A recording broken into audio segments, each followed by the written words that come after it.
Om Swastiastu, selamat pagi. Point of view lagi ada di Bali. Ngapain sih di Bali? Kebetulan nih, ada anak mantan Presiden Republik Indonesia yang buka warung. Pengen tahu warung apa dan siapakah anak presiden itu? Saya Jati Dharma, inilah Point of View.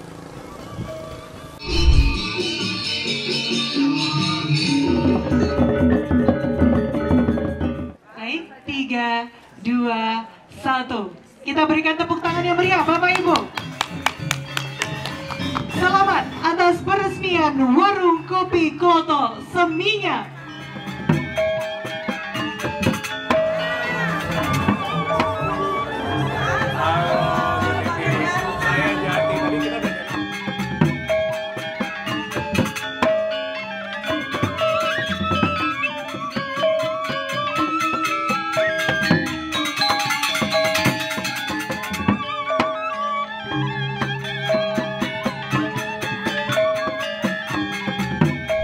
Oke, sudah bersama sang tuan rumah, Ibu Titi Soeharto. Ibu, selamat atas dibukanya warung kedua. Warung kedua. Iya, cabang Kopi Klotok yang kedua. Sebelumnya di Cisarua. Itu yang aslinya, yang awalnya ada di Jogja. Terus saya kerjasama dengan yang punya di Jogja, buka di Cisarua. Ini yang kedua ada di Bali. Kok kepikiran buka di Bali? Kenapa? Karena nggak ada warung pun saya senang ke Bali ya. Karena saya senang ke Bali, nyobain restoran-restoran, kok kayaknya banyak restoran yang mahal-mahal gitu ya. Mungkin nggak kasihan gitu untuk yang turis-turis lokal yang dari daerah-daerah yang mau liburan ke sini, kok kayaknya nanti kalau mahal ya nggak terjangkau lah buat mereka ya. Misalnya ada suami istri sama anak 4 orang aja udah, kalau satu orang 250.000 habisnya kan jadi 1 juta kan, habis dong uang sangunya. Padahal di sini bisa seminggu ya. Nah itu dia, jadi dari situ saya mesti buka nih Kopi Klotok yang di Cisarua di Bali. Supaya, karena kita jualannya murah ya, makanannya murah, jualannya lodeh terus telur crispy. Dan itu mungkin 75.000 udah kenyang banget deh, 50-75.000 udah kenyang.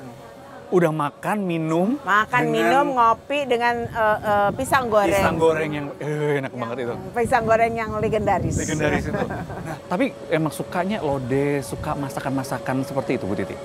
Ya, karena saya besar dari keluarga Jawa yang setiap hari makannya lodeh, tahu tempe, sambal, sop, sayur asem. Jualan kita sekarang itu. Itu enak banget semua ya makanan.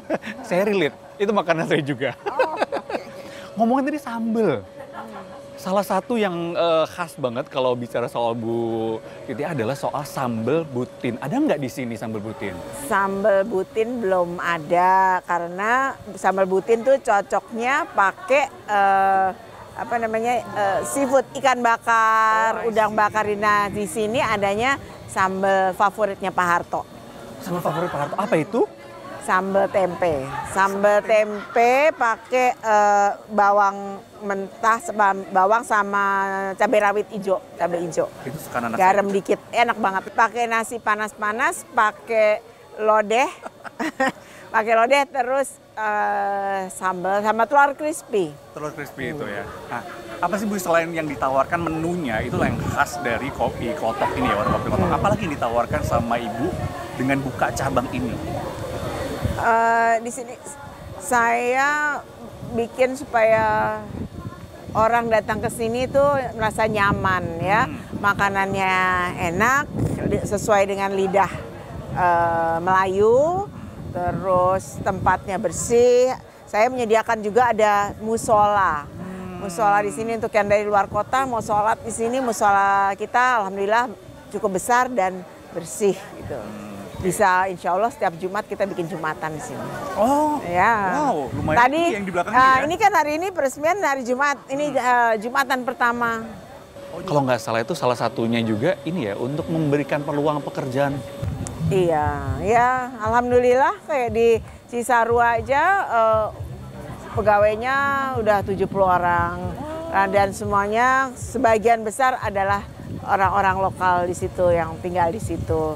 Nanti di sini juga begitu. Itu salah satu kepedulian Ibu juga ya? Nggak cuma sekedar budayanya saja? Paling nggak kan kita bisa bantu-bantu orang dapat pekerjaan lah, membuka lapangan pekerjaan. Tapi kenapa memikirkan sampai sedetil itu, Bu? Maksudnya kalau buka pekerjaan kan ya siapapun bisa begitu ya. Tapi Ibu kayak mengkhususkan orang di sekitar situ juga harus ikut terlibat di situ. Maksudnya daripada dia jauh-jauh kita cariin kos-kosan buat orang yang kerja di sini ya yang sekitar sini. Kan masih banyak orang yang perlu kerja ya. Kalau dipikir-pikir sebenarnya kan kalau kita tahu seorang Bu Titi itu adalah pemerhati budaya. Ketua Himpunan Ratna Busana. Terus kemudian ya fashionable banget, kalau mana-mana pasti kan tampilannya luar biasa ya. Kok belok ke kuliner itu pikirannya kenapa? Ya nggak belok, ya itu tadi. Belok ya. Ya itu tadi karena pengen supaya make people happy dengan kantong yang pas-pasan bisa makan enak gitu. Oh gitu. Tapi emang suka masak dan suka makan? Suka masak, suka makan lebih suka lagi. Apa biasanya yang dimasak sama Bu Titi? Apa ya kadang-kadang masak lodeh, yang jelas dadar telur. Dadar telur itu? Oh jadi sebenarnya itu nyambung banget ya ketika kerjasama sama Bu Yani yang dari, untuk buka ini ya. Kira-kira ke depannya akan buka di mana lagi nih? Aduh, dua dulu deh. Dua dulu, insya Allah doakan. Mudah-mudahan warungnya sukses. Bisa banyak orang yang bisa menikmati liburan di Bali dengan enak. Ya, makan enak, suasana enak, ibadah juga ada di sini. Amin. Nah, ngomong-ngomong soal kesibukan, mendatang akan menjadi anggota dewan. Akan dilantik di Oktober. Terus gimana warungnya? Iya, insya Allah dicari waktu supaya bisa ke sini. Akan tetap terus in charge ya? Iya. Karena kalau saya tadi dengar sebenarnya Bu Titi ini adalah salah satu owner dari sekian mungkin banyak juga di luar sana yang owner restoran yang langsung turun. Jadi nggak cuma kayak di luar, itu nggak benar, tapi juga ikut turun, benar? Iya, apa ya ini sekalian buat kepuasan batin juga ya, bikin restoran ini semuanya saya urusin sampai masang bata aja, percaya pasti pada nggak percaya, saya pasang sendiri. Serius? Iya. Dengan segala macam kesibukan saya masih tetap. Wow, mandorin juga lah. Mandor. Luar biasa. Mandor segala macam deh. Jadi tapi nanti akan tetap berusaha untuk nyempetin ke sini. Insya Allah. Keluarga gimana dukungannya, Ibu? Ya, mendukung dong semua saudara-saudara. Yang di sana aja semuanya pasti suka sering ke sana. Karena emang cocok sama lidah kita sekeluarga. Itu yang penting ya, cocok sama lidah itu. Dari Mas Didit, apakah merancang bajunya harus bagian apa? Mungkin. Apakah ada? Dia lagi sibuk dengan merancang untuk kontingen ya. Kontingen. Itu luar biasa sih. Itu oke banget. Itu apakah juga ada influence dari Bu Titi? Nggak ada ya? Itu idenya sendiri, pure idenya sendiri. Oke, kalau soal budaya ke depannya Bu Titi akan seperti apa sih Bu? Akan terus melestarikan yang model gimana lagi? Ya pasti dong, pasti. Jangan yang generasi muda ini terus jadi lupa akan budaya kita, budaya nenek moyang yang ini coba nih kain-kain nih. Kan keren. Ini senang banget ya, sih akhirnya diundang ke sini ketemu terus disuruh pakai gini. Ini wajib pakai begini. Ya karena sedapat mungkin saya setiap hari pakai wastra Indonesia ya. Supaya bisa jadi contoh buat yang lain-lainnya juga bahwa kita tuh kaya raya dengan segala macam wastra, mau warna, motif, apa tuh cantik-cantik. Jadi harus kita gali, semuanya harus bisa ikut melestarikan budaya. Segitu cintanya ya Bu Titi sama wastra Indonesia. Seberapa banyak sih Bu koleksinya?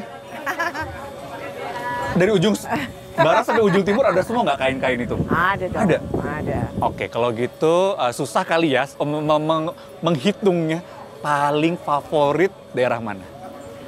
Semuanya favorit dong, semuanya Mbak. Semua bagus-bagus. Lihat dong nih Bali aja warnanya kayak gini. Iya, warnanya keren ya. Keren banget. Ada pagi belum batik-batik. Batik tuh dari setiap daerah aja udah lain-lain. Jawa Barat, Jawa Tengah, Jawa Timur, beda kabupaten aja udah lain lagi batiknya. Sama-sama pesisir, beda kabupaten udah beda lagi ya. Iya, makanya we are so rich. Alhamdulillah. Jadi apa nih, mungkin ada yang ingin disampaikan kepada anak muda Gen Z itu kayaknya nggak kenal jangan-jangan sama hal seperti ini. Pesannya Bu Titi? Makanya saya pakai supaya bisa jadi contoh. Itu. Jadi nggak perlu diomongin, lo harus pakai ini, lo harus pakai ini, nggak usah. Jadi kita baguskan gitu. Jadi mudah-mudahan yang Gen Z ini lebih menggali lagi budaya bangsa kita. Jangan ikut ke barat-baratan. Kita aja udah kaya yang mesti digali gitu banyak. Dan kita harus bangga jadi bangsa Indonesia. Oke. Ini kan sehari-hari Ibu pakai wastra Indonesia saat ini. Nanti kira-kira kalau jadi anggota dewan kayak gitu juga nggak? Enggak harus dong kan. Waktu 2000 periode yang lalu 2014 itu sampai saya setiap hari kalau ke kantor ke DPR selalu pakai batik, pakai segala macam wastra ini. Enak jadi nyari Bu Titi gampang ya. Yang paling beda nih kayak. Oke kalau gitu terima kasih banyak. Terima kasih, mohon doanya, dukungannya semuanya.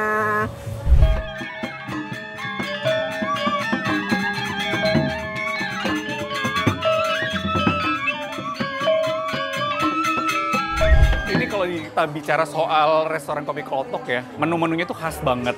Dan apa saja sebenarnya menu khasnya dari warung kopi Klotok, kita tanya langsung sama yang punya nih. Halo Bu Yani, Ibu apa kabar? Iya, akhirnya ketemu loh sama yang bisa bilang yang punya ya. Yang punya banget. Oh, enggak lah.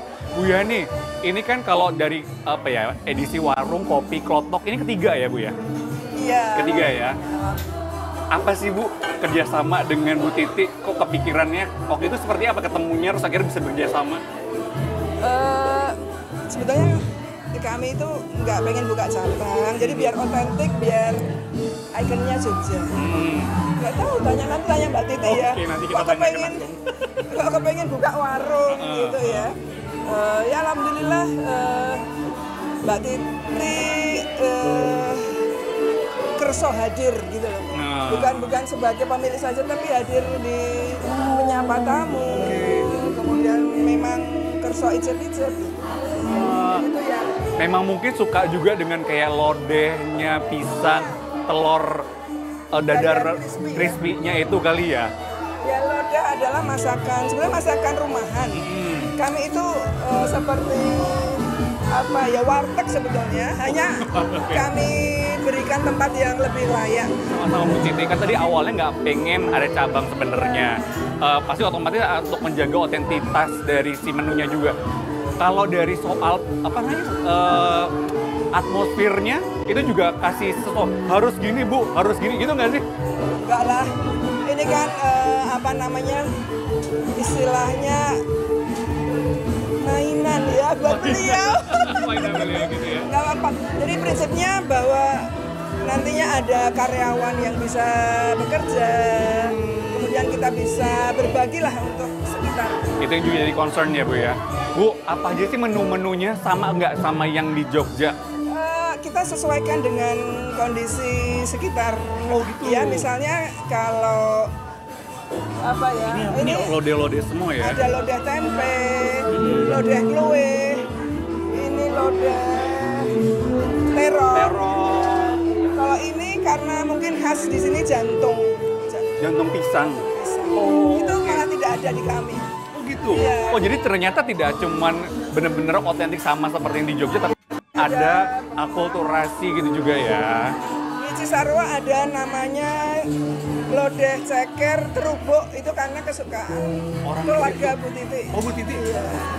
Oke. Jadi kedepannya kira-kira akan buka lagi di mana lagi mungkin? Turun langsung juga ke sini? Luar biasa Bu Yani. Bu Yani, ada yang ingin disampaikan nggak untuk Bu Titi? Terima kasih Bu Titi sudah ikut nguri-uri masakan tradisional di tengah gempuran masakan-masakan asing. Dan kita pengen anak-anak ayolah berkenalan dengan masakan Nusantara. Bu Yani terima kasih, semoga sehat selalu ya. Terima kasih. Paling favorit apa menunya? Menunya yang tadi favorit aku suka lodehnya yang ada jantung pisang sama ceker ayam. Di mana lagi mau makan ceker ayam ya nggak sih? Di Perancis nggak ada ya? Kagak ada.